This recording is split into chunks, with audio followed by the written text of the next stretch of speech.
ito, share natin to ulit guys, no, itong Nissan Juke. At kung naalala ninyo, nag-upload tayo nito sa ginawa nating nagpalit tayo ng radiator fan. Tapos after natin nagpalit yung radiator fan, medyo kulang siya ng konti ng freon. So nag-add tayo noon para maserbaran natin yung unit dahil kabibili lang ng owner nito, no, bali si kanan na sasakyan. So ngayon na nandito na siya, no, kasi kulang naman ulit yung kanyang karga. Konti lang naman, so malamig pa siya guys, kaso bitin na po yung ibang ducting na lumalabas na lamig.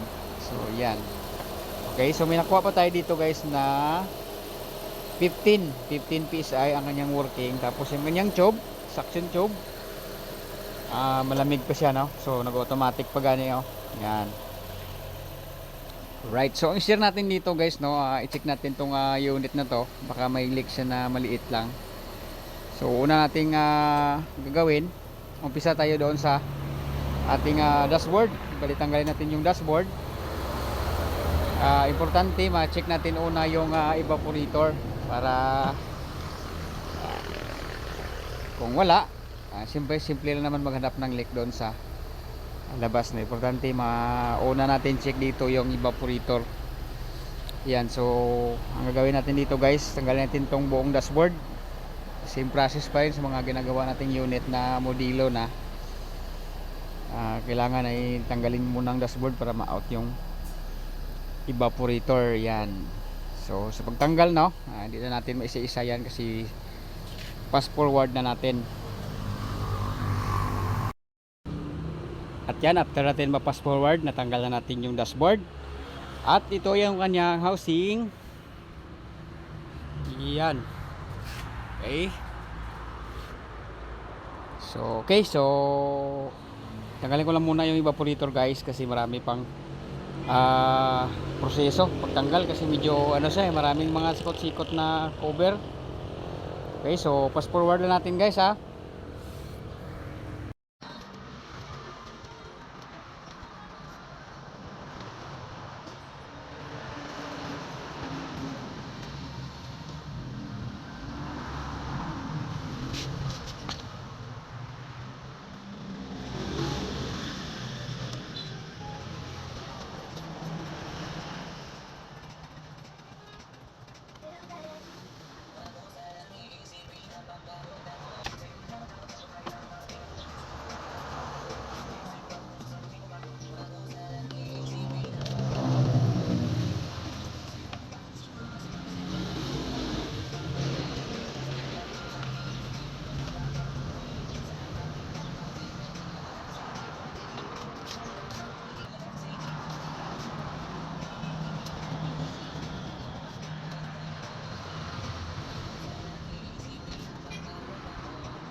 Okay, so ang daming ang langgam guys, no, tapos so madumi na siya, no.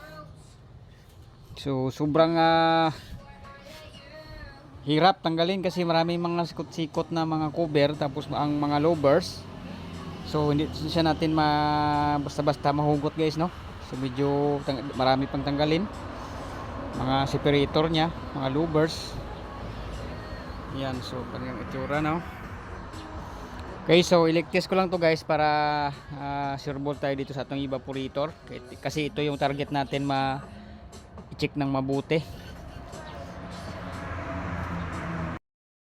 Okay, so punta na natin na niligtis na evaporator guys, no.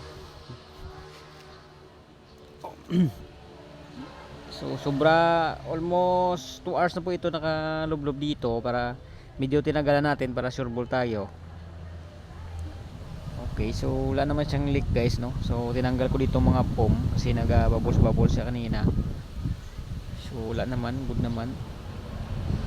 Okay, so ang gagawin na natin dito guys, no, linisan na lang natin to, tapos ibalik natin sa unit. So di naman tayo magpalit basta-basta kung di natin makita yung problema. Sayang yung gasto ng owner, no.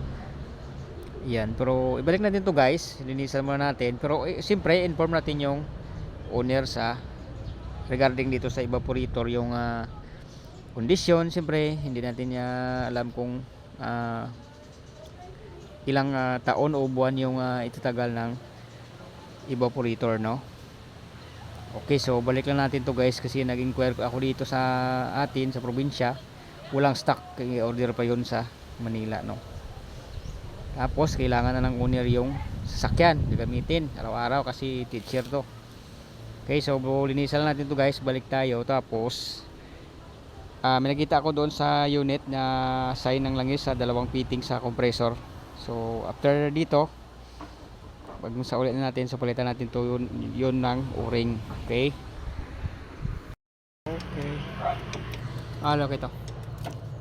Okay, so ito yung o-ring na tinanggal namin, no. So marami siyang corrosion.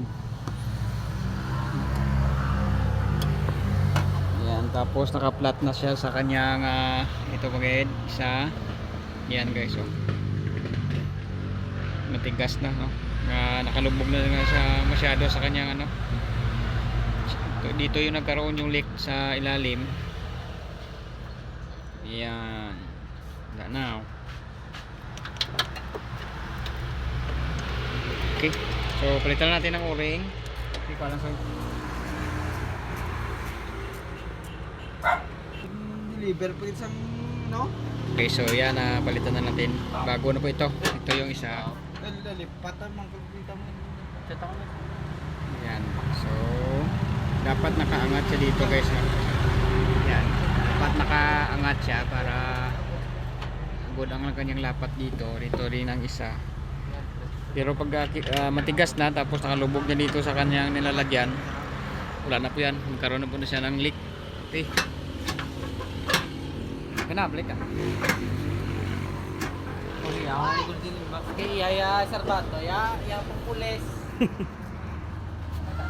Okay, so yan, binabalik na namin yung assembly ng evaporator.